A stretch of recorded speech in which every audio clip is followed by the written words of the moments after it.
disappointment that on that occasion, on many occasions, she has had the control taken away from her.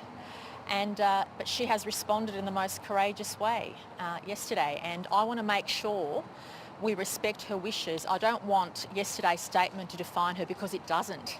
All of us who've worked with her, who've been in her presence, know how incredibly intelligent, professional she is. Her best career days are ahead of her, and I'll be doing everything I can to make sure that happens. David Elliott has issued a 3-line statement and he hasn't apologised. Do you think he should? Look, I've expressed my disappointment, and I made that very clear. I've expressed that, and I'll continue to on a whole range of levels. But what I do want to say is that all of us have to take responsibility to respect her wishes, and I hope everybody appreciates her position.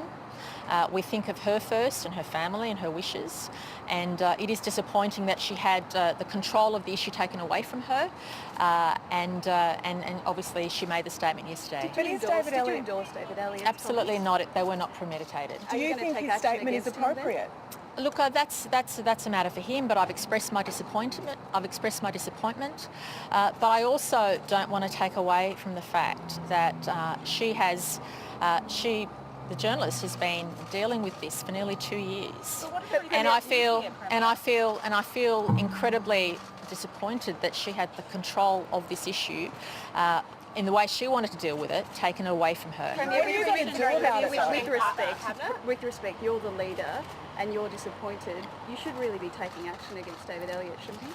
Well, look, there are so many elements here which people will choose to comment on. This is an issue, a matter that has been prolonged, and there are many, many different elements to it. But what we all need to do is to shut down the impact this has on the person who suffered the most. If you want to what are you going to do about it? And the person who suffered the most deserves to have her career intact, deserves to be able to get on with her life and her job. And of course, I respect every single word she uttered in her statement, and all of us appreciate that she wants to move forward.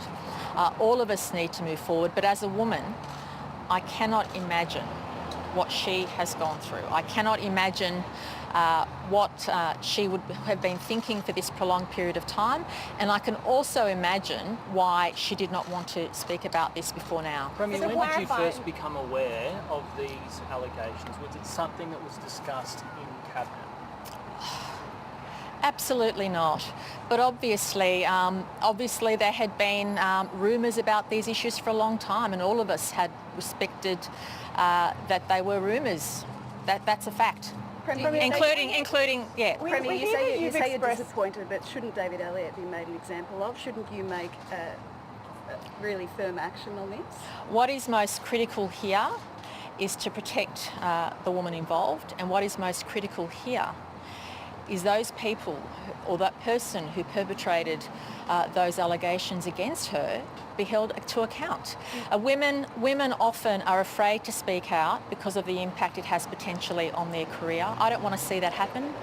People don't speak out because of legal procedures. I don't want to see that happen in this case. She deserves our utmost respect, our protection, support, and also the opportunity to not only continue her career, but all of us know her calibre and her integrity. I'm sorry, I've got a function. You're the most senior female politician, well, one of the most senior female politicians in the country. You say you're disappointed in David Elliott. I think people are looking to you for leadership to say that this kind of political point scoring is not acceptable, and to take some action against him and make sure this sort of thing doesn't happen again. Will you do that? There is absolutely no doubt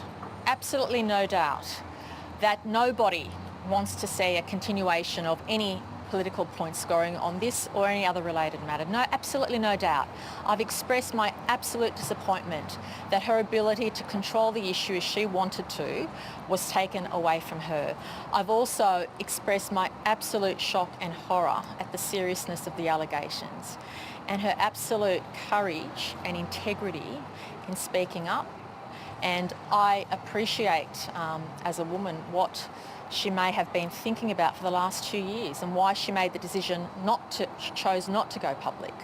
But yesterday demonstrates her courage, her integrity, and she's an example to all of us that we should respect her intention, which is to get on with her career and her life. What are you doing that's to exactly make sure right. it won't happen again? Thank you, everybody. I've answered all your questions. I've got to go to a You haven't function. told us what you're doing to make sure it won't happen again. I've expressed. Liberals have a problem with women. There's a perception that it has a problem with women. Does that just further these perceptions? Today is not the day to get political, okay? Thank you. But Thanks, David everybody. Elliott, That's New South Wales Premier Gladys Berejiklian there speaking out in support of ABC reporter Ashley Raper, who yesterday said the former New South Wales Labor opposition leader Luke Foley had sexually assaulted her at a party 2 years ago. Luke Foley has since resigned.